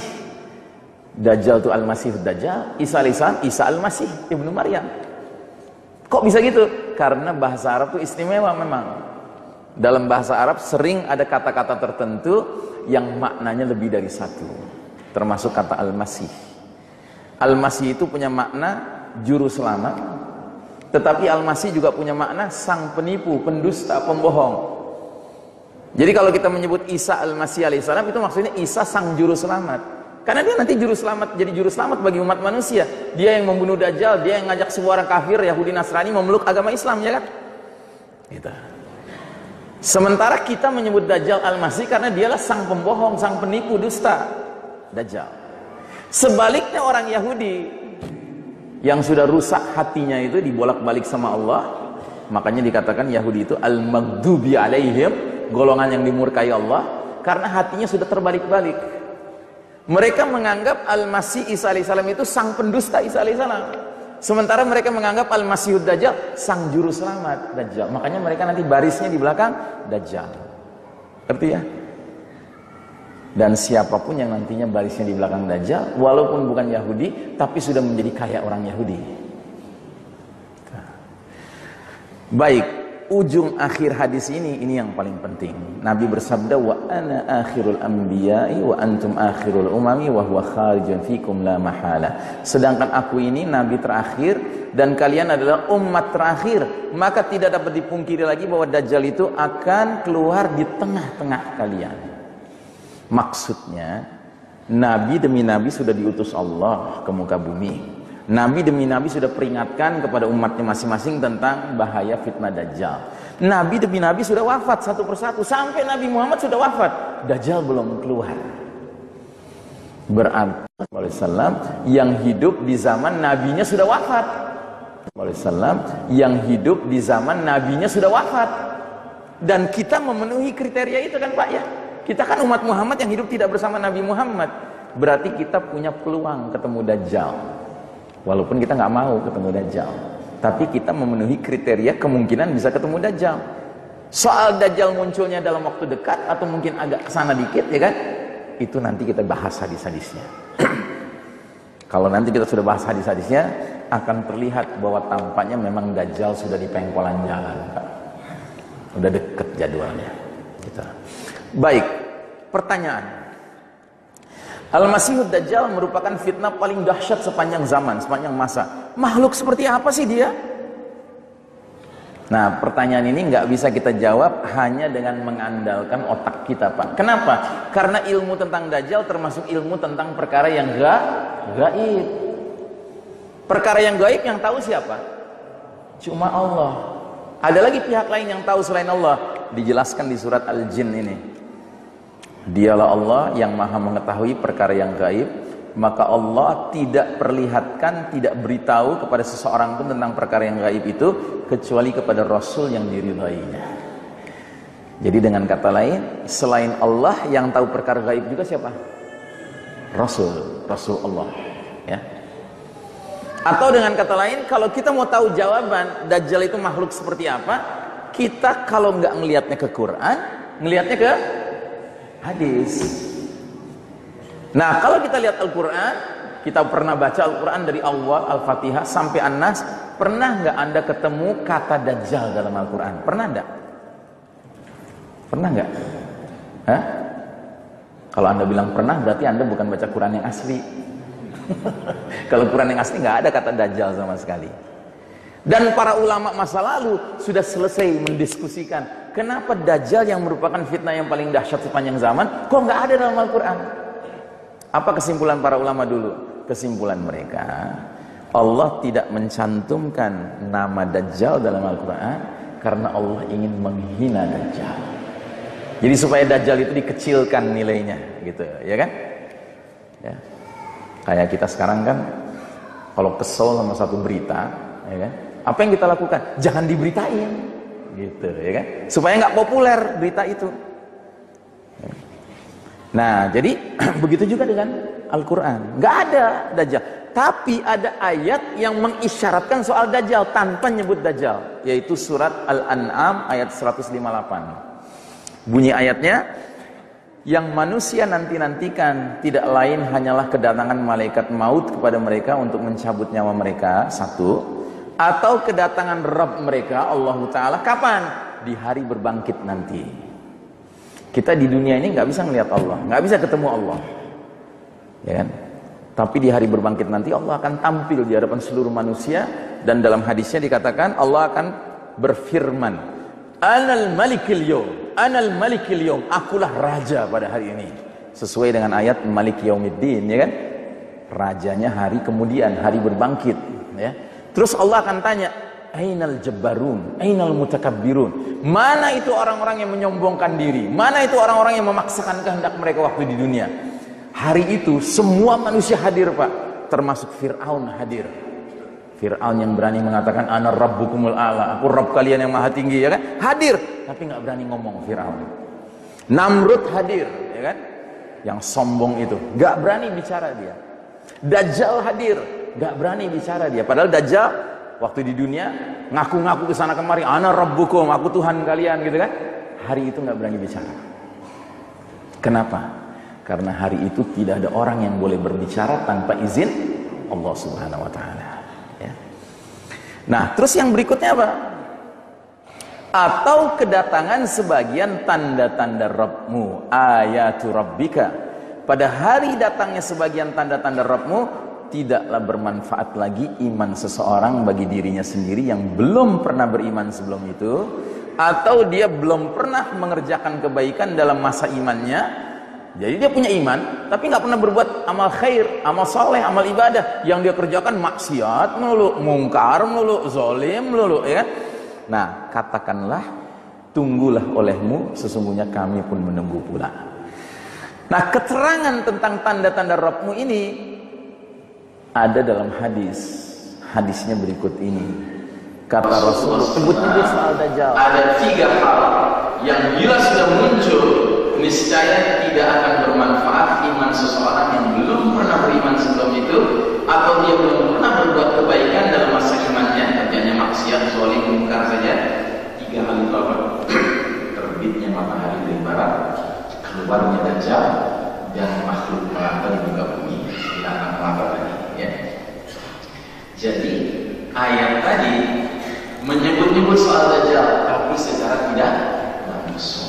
Keterangannya ditemukan di hadis, ya. Makanya untuk menerangkan lebih jauh lagi tentang Dajjal, kita harus lihat lagi satu hadis lain, riwayat Muslim juga, hadisnya sahih, panjang sekali hadisnya. Dimulai dengan riwayat hadisnya bernama seorang sahabat perempuan, Fatimah binti Qais radhiyallahu anha. Kata Fatimah, pada suatu malam aku pergi ke Masjid Nabawi mau sholat bersama Nabi dan para sahabat lainnya. Tapi ternyata malam hari itu Nabi tidak segera memimpin sholat Isya. Nggak seperti biasanya. Malam itu Nabi yata'akhir, agak terlambat. Tapi akhirnya Nabi keluar juga dari rumah beliau memimpin sholat Isya. Begitu salam kanan salam kiri selesai sholat, Nabi langsung naik ke atas mimbar. Rupanya Nabi ingin menyampaikan sesuatu hal yang panjang sekali ceritanya. Kata Nabi, aku tadi baru saja kedatangan tamu. Tamu itu bercerita kepada aku. Nama tamu itu adalah Tamim Ad-Dari, seorang pelaut Nasrani dari Palestina. Dia bercerita kepadaku bahwa dia mengadakan pelayaran naik bahtera bersama 30 awak, semuanya orang Nasrani dari Palestina. Dalam pelayaran kami itu diterpa ombak badai, diombang-ambingkan oleh ombak badai selama 1 bulan penuh. Sampailah kami terdampar di sebuah pulau kecil, entah di mana lokasinya. Turun kami dari bahtera itu, naik pulau itu, tiba-tiba kami disambut oleh makhluk yang aneh. Makhluk ini melata, banyak bulunya, sampai nggak ketahuan mana kepalanya, mana ekornya. Kita masih heran melihat makhluk itu. Tiba-tiba makhluk itu berbicara kepada kita. Dia bilang gini, ada seorang laki-laki di pulau ini, di dalam biara, ingin ketemu kalian, ingin dengar berita-berita dunia luar. Gitu. Kami heran. Kami bertanya pada makhluk ini, man anta, siapa kamu ini? Dia jawab, ana al-jassasah, akulah al-jassasah. Wah, kami makin takut. Kami menyangka ini setan perempuan. Udah kami tinggalkan saja dia. Ternyata benar. Masuk ke pulau itu ada biara. Tahu biara ya Pak? Biara itu beda dengan gereja. Kalau gereja tempat ibadahnya orang Nasrani, nggak ada yang nginep kalau di gereja. Tapi kalau biara ada yang nginep. Ya, ada yang mondok gitu kalau di biara. Ya. Masuklah Tamim Ad-Dari dengan awak kapalnya ke dalam biara itu. Terus riwayat hadisnya begini. Kami segera pergi hingga memasuki sebuah biara.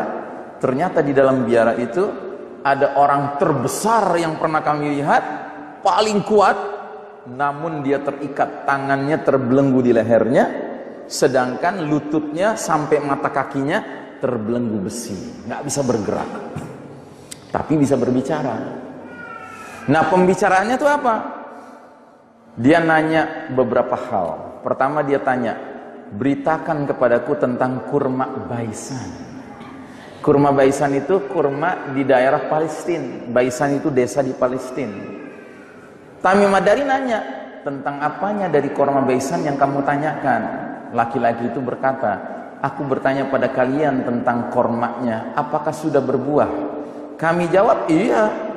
Dikatakan oleh laki-laki itu, ketahuilah, kurma Baisan hampir tidak berbuah lagi. Jadi aneh nih laki-laki. Dia nanya, dijawab, dia yang ngambil kesimpulan. Terus dia nanya lagi, coba beritahukan kepadaku tentang Danau Tiberias. Danau Tiberias juga sebuah danau di Palestina, di sebelah utara. Ditanya sama Tamim Ad-Dari, tentang apanya dari Danau Tiberias yang kamu mau tanyakan? Dia katakan, apakah ada airnya? Dijawab, airnya banyak. Kata laki-laki ini, ketahuilah, air Danau Tiberias hampir habis. Ya. Pertanyaan ketiga, beritahukan padaku tentang mata air Zugor. Ini pun sebuah mata air yang adanya di Palestina dekat perbatasan Jordan hari ini. Ditanya, tentang apanya yang kamu tanyakan? Ditanya, dikatakan, apakah di sana ada airnya dan apakah penduduknya bercocok tanam dengan air mata air Zugor itu? Dijawab, iya, airnya banyak, penduduknya bercocok tanam dengan air itu. Ini satu-satunya jawaban dari Tamim Ad-Dari yang enggak dikomentari oleh si laki-laki itu. Mohon maaf, ini baterainya mau habis. Ada ininya, power.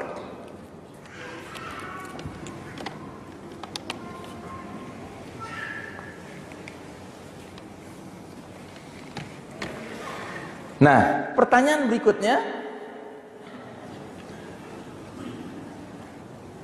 beritahukan kepadaku tentang nabinya orang-orang yang buta huruf. Maksudnya nabi siapa? Nabi Muhammad SAW. Ingat ya, Tamim Ad-Dari bukan muslim, dia Kristen, Nasrani, tapi dia Arab, Palestina. Jadi dia udah dengar kabar juga tentang Nabi Muhammad, sehingga dia jawab, nabi itu sudah muncul di Mekah dan sekarang tinggalnya di Yasrib. Yasrib itu nama lain dari kota Madinah. Berarti pada masa itu nabi kita sudah hijrah dari Mekah ke Madinah, ya. Ditanya lagi sama dia, apakah orang-orang Arab memeranginya? Dijawab, iya. Dia tanya lagi, apa yang mereka lakukan terhadapnya? Maka kami beritahu bahwa nabi itu menang atas bangsa Arab dan sekarang bangsa Arab mentaatinya. Dia tanya, itu sudah terjadi? Dijawab, iya. Maka kata laki-laki itu, ketahuilah, sesungguhnya itulah yang baik untuk mereka, mentaati nabi itu. Terus akhirnya kata laki-laki ini, akan kuberitakan pada kalian siapa diriku. Ana al-Masihud Dajjal. Akulah al-Masihud Dajjal. Dan aku sudah hampir diizinkan keluar, aku akan keluar. Kalau aku sudah keluar, aku akan melintasi bumi ini. Kalau aku sudah keluar, aku akan melintasi bumi ini. Aku akan memasuki 10 malam, kecuali Mekah dan Madinah. Dua kota ini nggak bisa aku masuki, diharamkan bagiku untuk memasukinya karena dijaga oleh barisan malaikat yang menghadang aku kalau aku mendekat. Ya. Selesai pembicaraan Tamim Ad-Dari dengan Dajjal, langsung Tamim Ad-Dari ngajak awak kapalnya meninggalkan pulau itu. Kemana? Ke Madinah. Karena dia penasaran, dia ingin konfirmasi kepada Nabi Muhammad SAW tentang apa yang dia saksikan, yang dia dengar dari pembicaranya dengan Dajjal. Sesampainya di Madinah, sesampainya di rumah Nabi, Nabi baru selesai sholat maghrib. Yang menyebabkan Nabi mendengar kisahnya Tamim Ad-Dari, yang menyebabkan dia tertunda mimpin sholat Isya tadi, ya. Nah, Nabi mendengar, Nabi membenarkan kalau Tamim Ad-Dari sudah bertemu dengan Dajjal. Langsung Tamim Ad-Dari mengucapkan 2 kalimat syahadat, masuk Islam. Terus kata Nabi menutup tausiahnya di atas mimbar tadi, kata Nabi, hadhihi thayyibah, inilah kota Madinah, inilah kota Madinah, inilah kota Madinah. Ingat, apa aku sudah terangkan kepada kalian, sudah ceritakan kepada kalian? Semua sahabat menjawab, iya. Terus kata Nabi, apa yang dikatakan Tamim Ad-Dari sungguh membuatku takjub. Ceritanya sama seperti yang kuceritakan pada kalian tentang Dajjal, Madinah, dan Mekah. Terus Nabi ngangkat tangan, ngangkat telunjuknya, ngarah ke selatan, ke arah Yaman. Nabi bilang, Dajjal akan muncul dari sana. Terus Nabi bantah sendiri, oh enggak, bukan dari sana. Dari sana, dari arah utara, dari Syam. Nabi bantah lagi, oh tidak, tapi dari sana, dari sana, dari sana. 3 kali Nabi menunjukkan telunjuknya ke arah timur. Mudah-mudahan bukan Indonesia maksudnya. Gitu. Yang jelas para ulama hadis mengatakan, Nabi mula-mula bilang ke sini, dibantah, ke sana dibantah, ya kan? Karena apa? Karena memang begitu misteriusnya keberadaan Dajjal. Jadi jangankan kita, Nabi aja nggak tahu. persisnya di mana Dajjal berada. Jadi kalau nanti ada tanya jawab, tolong pastikan Anda nggak nanya ke saya, Ustadz pulaunya di mana? Boro-boro saya tahu, Nabi aja nggak tahu. Gitu. Dan kita nggak perlu cari tahu. Karena apa? Karena memang kita tidak diperintahkan dekat-dekat ke Dajjal. Kita harus jauh-jauh dari Dajjal. Ya.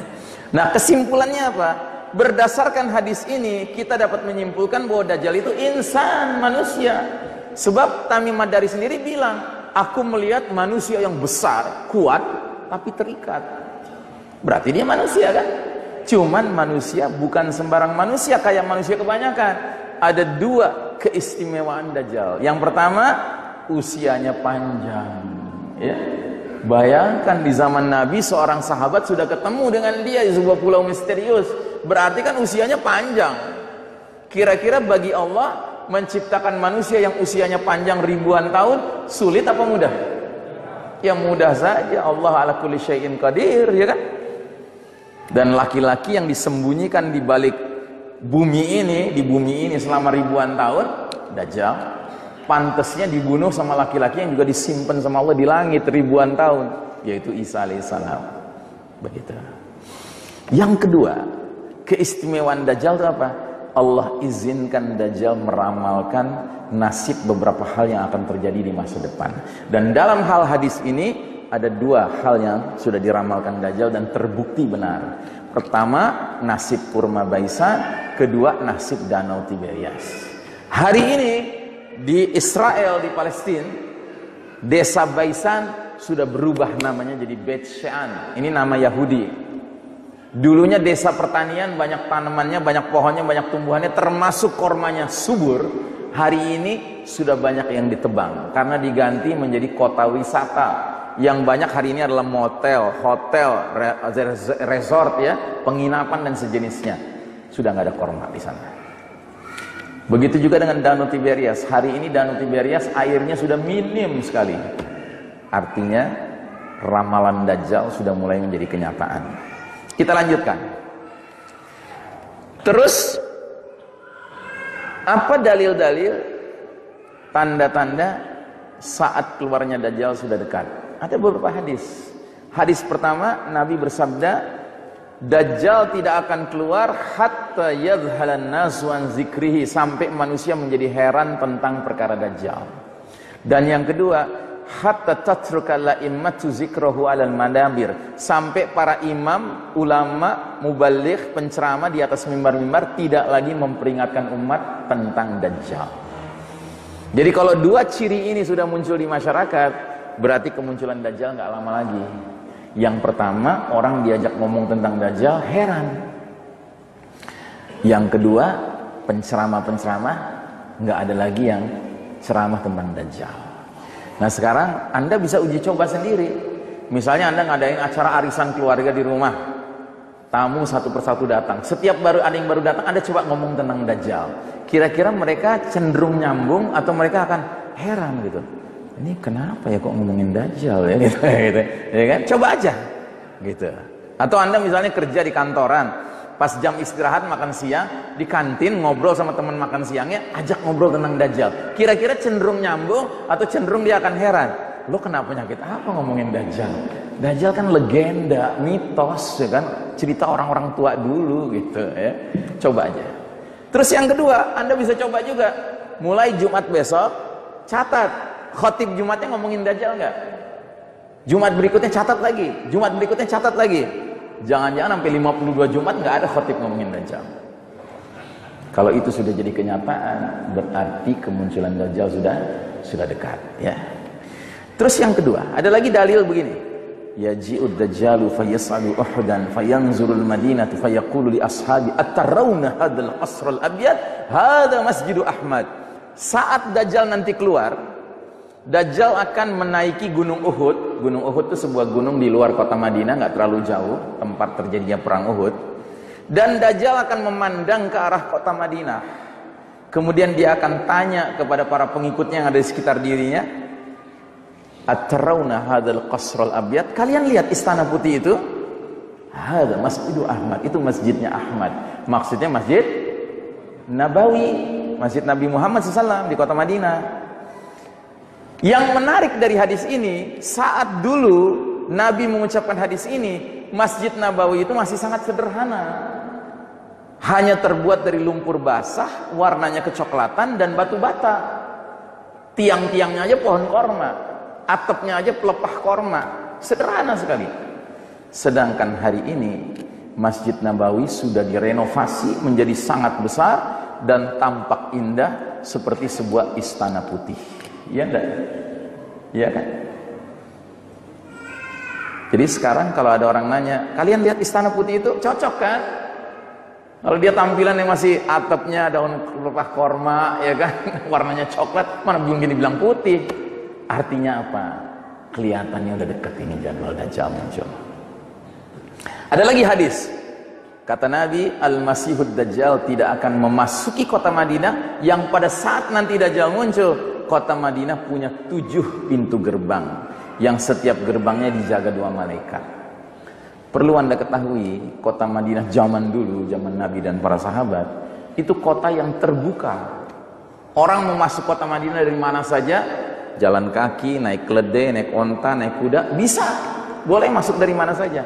Tapi hari ini, kota Madinah itu dikelilingi 7 jalan tol. Ya, seolah-olah sudah ada 7 pintu gerbangnya. Ya.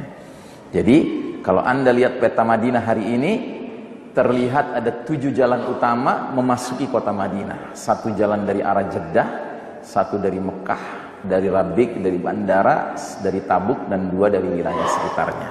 Jadi kayak gini nih ya. Jadi kalau Anda berkesempatan pergi umroh atau pergi haji, begitu memasuk kota Madinah, percayalah, begitu Anda masuk dari salah satu pintu tol manapun, begitu masuk perbatasan kota Madinah, itu di kiri kanan itu ada malaikat yang menjaganya, walaupun Anda nggak melihatnya ya. Yang berikutnya, ada sebuah bukit terbuat dari garam di luar kota Madinah. Bukit ini di atasnya ada kompleks bangunan mewah, villa-villa lah gitu, tempat peristirahatan, yang disebutnya secara resmi Kingdom Palace, istana kerajaan. Maknanya apa? Maknanya kalau raja atau keluarga raja atau tamu-tamu istimewa raja pergi ke Madinah, istirahatnya di sini. Nah, apa yang menarik dengan kompleks perumahan mewah ini? Secara resmi disebutnya istana kerajaan, tapi kok entah kenapa masyarakat menyebutnya istana Dajjal. Jangan berkesimpulan Raja Saudi Dajjal ya, bukan begitu, ya kan? Dugaannya karena ada hadis juga mengatakan setelah Dajjal memandang ke Masjid Nabawi dari Bukit Uhud tadi, dia turun, dia coba masuk kota Madinah, nggak bisa. Akhirnya dia pergi ke sebuah bukit yang bergaram, dia pukul serambinya sampai kota Madinah bergetar, gempa 3 kali. Akibat gempa itu, semua laki-laki dan perempuan fasik dan munafik ketakutan, lari meninggalkan kota Madinah. Menuju mana? Menuju bukit bergaram itu, menuju ke Dajjal. Kata Nabi, itulah hari pembersihan kota Madinah ya. Dan hari ini perumahan itu sudah ada, terasnya sudah ada, serambinya sudah ada ya. Baik, terus yang berikutnya ada dalil mengatakan sesungguhnya Dajjal akwar, bermata sebelah, sedangkan Rabb kalian Allah Ta'ala tidak bermata sebelah. Apa yang menarik dari hadis ini kalau dikaitkan dengan zaman kita sekarang? Entah kenapa hari ini banyak sekali ikon-ikon, simbol-simbol menggunakan gambar mata satu, mata sebelah. Contohnya uang dolar Amerika Serikat itu ada gambar mata tunggalnya. Di pulau di Laut Mediterania ada artis kenamaan dunia beli pulau pribadi, bikin rumah pribadi, bentuknya mata sebelah, namanya Naomi Campbell. Ini artis dunia nih. Entah kenapa harus mata sebelah. Bahkan di ibu kota negara Republik Indonesia ini Pak, Jakarta, di pusat kotanya, kalau dipotret dari atas Bundaran HI itu gambar mata sebelah. Ini Bundaran HI Pak, ini air mancurnya, ini Jalan Sudirman, ini Jalan Tamrin. Persis mata sebelah kan? Gitu. Dulu di TV swasta nasional pernah ada sebuah reality show pertama namanya Big Brother, simbolnya mata sebelah. Ya. Di Sydney, Australia, tahun 2012, pergantian tahun, malam tahun baru, pas jam 12.00, jam tengah malam, di jembatan Sydney yang terkenal muncul lampu nyala berkonfigurasi bentuk kayak mata sebelah. Ya. Jadi saudaraku rahimakumullah, kita gimana ya mau nggak curiga gitu loh.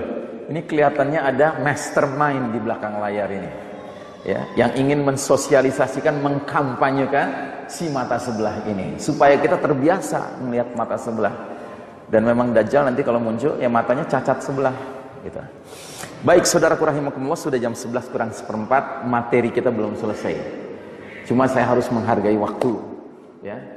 Begini saja, saya mohon maaf materi belum selesai. Mudah-mudahan Allah Ta'ala suatu ketika mengizinkan kita bisa ketemu lagi, kita bisa lanjutkan. Saya lebih memilih untuk menyisakan 15 menit karena jam 11 saya harus meninggalkan masjid ini untuk tanya jawab, ya. Boleh begitu? Boleh begitu? Dan kalau boleh, berarti sebelumnya saya mohon izin dulu, ada panggilan fitrah, mau ke toilet, gitu. Ya. Baik, saya kembalikan ke pembawa acara dulu, Ustaz Carlos, ya. Wassalamualaikum Muhammadin wa ala alihi wasahbihi wasallim tasliman walhamdulillahirabbil alamin. Saya izin dulu ya. Mungkin dikumpulkan dulu pertanyaannya. Saat ini ada 2 pertanyaan. Yang pertama, hubungan Freemason dengan Dajjal. Yang kedua, cara Ya. Hubungan Freemason dengan Dajjal. Ada sebuah kitab karya seorang muslim Inggris namanya Ahmad Thompson. Ahmad Thompson ini menulis kitab, bahasa Inggrisnya judulnya Dajjal the Antichrist. Terjemahkan ke bahasa Indonesia, sudah diterjemahkan ke bahasa Indonesia dengan judul Sistem Dajjal. Jadi kata Ahmad Thompson, Dajjal itu bisa kita lihat dari 3 sisi. Sebagaimana simbol yang mereka sangat sering gunakan, bentuk segitiga gini kan. Jadi ada 3 sisi. Sisi puncaknya, sisi kanan, sisi kiri, ya. Jadi ada sisi Dajjal oknumnya, itu yang tadi kita bicarakan. Terus ada Dajjal as a worldwide social phenomenon, sebagai sebuah fenomena tatanan sosial secara global, itu yang bisa kelihatan. Dan ada sisi yang ketiga, yang sebelah sini, itu namanya the unseen force, kekuatan yang tidak tampak, kekuatan yang invisible gitu, yang nggak kelihatan tapi ada aja. Nah, yang namanya Freemasonry sebagai salah satu organisasi rahasia yang dibidani oleh Yahudi, adanya di sisi yang sebelah sini, the unseen force, kekuatan yang tidak tampak, begitu. Mungkin saya akan perlihatkan slide-nya ya, mudah-mudahan ada di sini.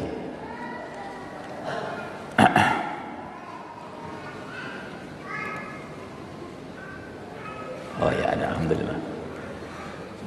Nah, jadi dalam slide ini diperlihatkan. Nah, ini bukunya nih. Ini aslinya begini bukunya. Judulnya Dajjal the Antichrist. Terjemahan bahasa Indonesianya begini, Sistem Dajjal. Ahmad Thompson pengarangnya. Tapi ini yang merah ini, Sistem Dajjal ini cuman muncul 2 tahun, tahun 2000 dan 2001. Saya dulu dapat hadiah buku yang kayak gini. Setelah tahun 2001, dicari di toko buku manapun, di pinggir-pinggir jalan nggak ketemu. Sampai tahun 2006 ada kawan saya menelusuri terus itu nggak ketemu. Sampai saya bilang cari ke penerbitnya. Di Bandung penerbitnya, namanya Penerbit Semesta. Ternyata ditelusuri penerbitnya aja udah gulung tikar. Mungkin buku ini diborong sama Sistem Dajjal. Gitu. Karena isinya membongkar Sistem Dajjal.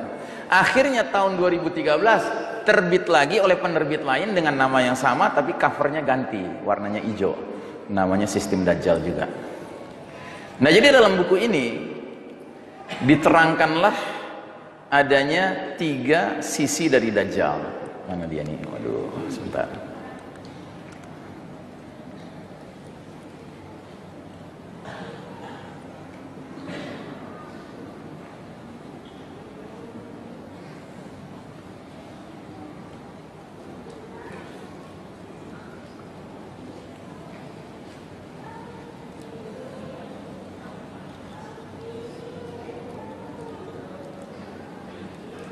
Ini dia.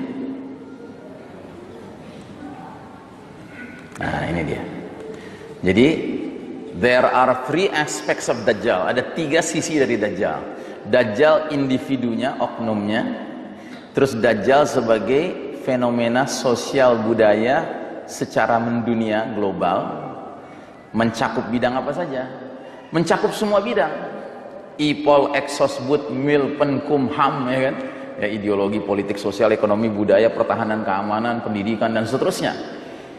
Tetapi ada yang nggak kelihatan, di unseen force, kekuatan yang tidak tampak, kekuatan di belakang layar.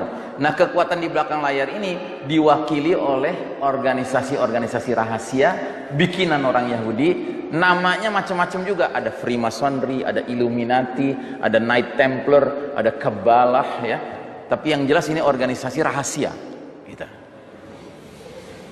Kita pernah mendapatkan satu buku, judulnya Gerakan Freemasonry. Buku ini terbit tahun 1975, tetapi sekarang Anda nggak bisa temukan lagi buku ini. Lagi-lagi mungkin diborong sama Freemasonry buku ini, ya. Jadi nggak bisa ketemu lagi. Yang nulis buku ini siapa? Mantan anggota Freemasonry yang tobat, dan dia ulama, ya. Dia ulama Lebanon. Jadi ulama Lebanon ini tanpa sadar masuk ke dalam organisasi Freemasonry tanpa dia sadar. Mula-mula dia ikut kegiatan-kegiatan sosial organisasi di permukaannya. Jadi Freemasonry, Illuminati itu punya organisasi di permukaan. Ada yang namanya Lions Club, ada yang namanya Rotary Club, ya kan? Ini kan organisasi sosial. Nah, ulama ini ya jiwa sosialnya kan ada, dia ikut.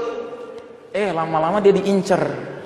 Dinilai kayaknya menarik juga nih kalau dia jadi anggota FM nih, Freemasonry. Akhirnya dia berhasil direkrut. Freemasonry itu kalau orang sudah direkrut, itu harus dilantik, Pak, dalam sebuah upacara khusus yang sifatnya tertutup. Jadi kalau bahasa kitanya dibaiat gitu, ya kan? Nah, dia dilantik di level pertama. Bagaimana cara pelantikannya? Di acara tertutup, orang-orang anggota Freemasonry saja yang boleh hadir, dan di dalam pelantikan itu dia disaksikan oleh kitab Al-Quran karena dia Muslim. Begitu. Kalau dia Kristen ya Bible lah saksinya, karena dia Muslim, Quran. Nah, setelah dia jadi anggota Freemasonry, udah ngantongin kartu anggota level pertama, ya, dia akan dikasih tugas-tugas untuk uji kesetiaan. Kalau ternyata dia sukses menjalankan tugas-tugas, dia bakal dipromosikan naik ke level kedua. Ada upacara tertutup lagi, dilantik lagi dia, disumpah lagi. Cuman saksinya nambah. Ada Quran dan ada lilin. Gitu. Terus dikasih ujian-ujian lagi, cobaan-cobaan lagi, lulus, naik ke kelas 3. Dilantik lagi, dibaiat lagi dalam upacara tertutup, saksinya nambah. Tadinya cuman Quran, lilin, sekarang ada pisau belati. Ya. Naik level 4, nambah lagi Quran, lilin, pisau belati, bunga mawar gitu. Terus naik level 7. Nah, di level 7 sudah macam-macam ini saksinya, Qurannya ditarik, nggak ada Qurannya gitu. Dia masih nggak sadar nih, dia ikut aja terus. Sampai level berapa dia ikut, Pak? Level 30. Freemasonry itu level tertingginya 33, Pak. Dan syarat bisa sampai ke level 33 yang tertinggi itu harus berdarah Yahudi. Kalau nggak berdarah Yahudi, mentoknya level 32. Nah, ini ulama ini udah sampai 30, Pak. Nah, di level 30 ketika dilantik, dia tiba-tiba menyadari, wah, ini kok ngeri gini. Kenapa? Dalam pelantikannya dia harus melafalkan baiat, ya, sumpah, yang bunyinya begini, in the name of Lucifer, atas nama iblis saya bergabung dengan organisasi ini gitu. Begitu dia disuruh baca begitu, dia mikir, iblis Wah, gimana ceritanya? Berarti ini hizbus syaitan, ini pasukan syaitan ini. Dia lari, dia keluar, dia sambil lari-lari dikejar-kejar, dia tentunya mau dibunuh kan. Dia bongkar, dia tulis buku Gerakan Freemasonry, begitu ya. Terus hubungannya apa? Ya hubungannya karena tatanan dunia baru hari ini, the new world order ya, yang simbolnya ada di uang kertas $1 Amerika Serikat ya. Ini $1 Amerika Serikat ini kan simbolnya nih. Simbol ini the great seal, materai yang mulia, materai yang agung, materai yang sakral ini ada gambar piramida terpotong bagian atasnya, kemudian ada segitiga di atasnya, di dalamnya ada mata tunggalnya, mata sebelahnya. Sekitar segitiga itu dikasih garis-garis seolah-olah mata tunggal itu adalah sumber cahaya, sumber bimbingan, sumber petunjuk. Dan bagi kita umat Islam yang ngerti, mata sebelah itu simbol apa? Dajjal. Terus mereka tulis di bawah segitiga, bangunan segitiga ini, sebuah kalimat bahasa Latin ya. Coba kita perbesar sedikit ya. Nah, begini. Jadi di sini ada kalimat Novus Ordo Seclorum. Apa artinya? Novus artinya new, baru. Ordo artinya order, tatanan. Seclorum artinya secular world, dunia. Berarti tatanan dunia baru, gitu lah. Jadi rencana besar mereka membangun tatanan dunia baru, laksana piramida tunggal yang akan mengarahkan semua manusia untuk tunduk kepada si mata sebelah. Gitu. Ini grand desainnya Yahudi. Nah, Freemasonry, Illuminati, Kabbalah, Knight Templar itu organisasi-organisasi ya undergroundnya untuk mengarahkan orang mengikuti proyek besar ini. Itulah kira-kira hubungan antara Dajjal dengan apa namanya Freemasonry. Ya. Baik, yang harus kita lakukan adalah yang paling awal, yang paling pertama adalah mari kita memastikan bahwa kita berimannya bukan beriman yang sifatnya taklid, tapi beriman yang penuh dengan pengetahuan. Karena perintah Allah dalam surat Muhammad ayat 19 begitu, ayat 19 ya. Fa'lam annahu la ilaha illallah. Maka ketahuilah, maka kajilah, maka renungkanlah, maka pelajarilah dalam-dalam bahwa sesungguhnya tidak ada ilah selain dari Allah. Sebab dalam sebuah hadis Nabi mengatakan Allahumma sholli ala Muhammad, kata Nabi, bila mana Dajjal muncul sedangkan aku masih ada di tengah-tengah kalian, cukup aku yang menjadi pelindung kalian dari fitnah Dajjal. Tapi kalau Dajjal muncul, aku sudah nggak ada di tengah-tengah kalian, ya, maka masing-masing kalian harus menyelamatkan diri sendiri-sendiri. Wallahu khalifati, dan Allah menjadi penggantiku bagi kalian. Artinya apa? Berlindunglah kepada Allah, ya. Dan itu maknanya apa? Pastikan tauhid kita ini tauhid yang baik dan benar, bukan tauhid yang taklid, ya kan? Sebab tauhid yang baik dan benar adalah tauhid yang memadukan antara la ilaha dengan illallah. La ilaha itu apa? Bara, berlepas diri dari semua ilah-ilah selain Allah, termasuk Dajjal. Sedangkan illallah itu artinya wala, loyalitas itu cuma tunggal kepada Allah Subhanahu wa taala. Nah, hari ini masih ada di antara kita, oke lah walaknya ke Allah, tetapi diam-diam dia belum barok dengan semua ilah selain Allah, ya. Diam-diam dia masih walak juga sama tagut. Tagut itu apa? Syaitan. Dan siapapun yang loyalnya kepada syaitan, gitu. Sedangkan Allah mengatakan dalam surat Al-Baqarah 257, 2 ayat setelah ayat kursi, Allah berfirman, Allahu waliyul ladzina amanu yukhrijuhum minaz zulumati ilan nur walladzina kafaru awliya'uhumut tagut yukhrijunahum minan nuri ilaz zulumat ulaika ashabun nari hum fiha khalidun. Allah adalah wali, pelindung, penolong, pemimpin, pelindung, penolongnya orang-orang beriman. Kalau Allah saja dijadikan wali, apa yang terjadi? Kita akan keluar dari gelap gulita menuju cahaya terang benderang. Sedangkan orang-orang kafir, auliya'uhum, wali-wali mereka, pemimpin-pemimpin, pelindung-pelindung, penolong-penolong mereka adalah taghut, syaitan, dan siapapun yang loyalnya kepada syaitan.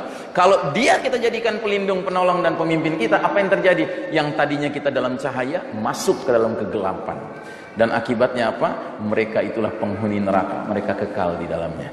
Nah, yang menarik dari ayat ini, sewaktu membicarakan orang beriman, berwalikan Allah, menggunakan kata wali. Tapi ketika berbicara tentang orang kafir, berwalikan taghut, menggunakan kata aulia. Apa bedanya wali dan aulia? Wali itu satu, sendiri. Kalau aulia itu banyak. Artinya apa? Allah tuh ilahan wahidan, cuman satu. Sementara taghut itu banyak, Pak. Ada taghut small, taghut medium, taghut large, taghut extra large. Ada taghut dalam negeri, luar negeri. Ada taghut level desa, level kelurahan, level kabupaten, level negara, level internasional. Ada taghut kulit putih, kulit hitam, kulit coklat, kulit macam-macam. Ada taghut berambut, ada taghut gundul, gitu ya. Taghut bisa macam-macam. Udah dijemput ya, itu kelihatan Pak Baraja dengan senyumnya. Baik jamaah sekalian rahimakumullah, sekali lagi saya mohon maaf sedalam-dalamnya bahwa materi kita belum selesai, sementara waktu kita sudah terbatas ya. Mudah-mudahan Allah Ta'ala suatu ketika bisa memudahkan kita ketemu lagi. Dan saya langsung tutup ya, kita langsung akhiri majelis ini. Tapi sebelumnya saya mohon maaf kalau ternyata apa yang saya sampaikan di dalam penyampaiannya kurang pas ya. Namanya kultur kita berbeda, Pak. Bapak banyak orang Jawa, saya orang Batak gitu kan. Kulturnya beda gitu, kadang-kadang nggak cocok gitu. Mohon dimaafkan. Dan kalau ada kebenaran dalam apa yang saya sampaikan, percayalah itu datang dari Allah, bukan dari saya. Tapi kalau ada kekeliruan itu dari saya. Tolong doakan saya diampuni Allah, mudah-mudahan saya dimaafkan Allah dan dimaafkan saudara-saudara sekalian. Dan yang lebih penting lagi, saya mohon maaf karena materinya nggak selesai, padahal waktunya sudah habis ya.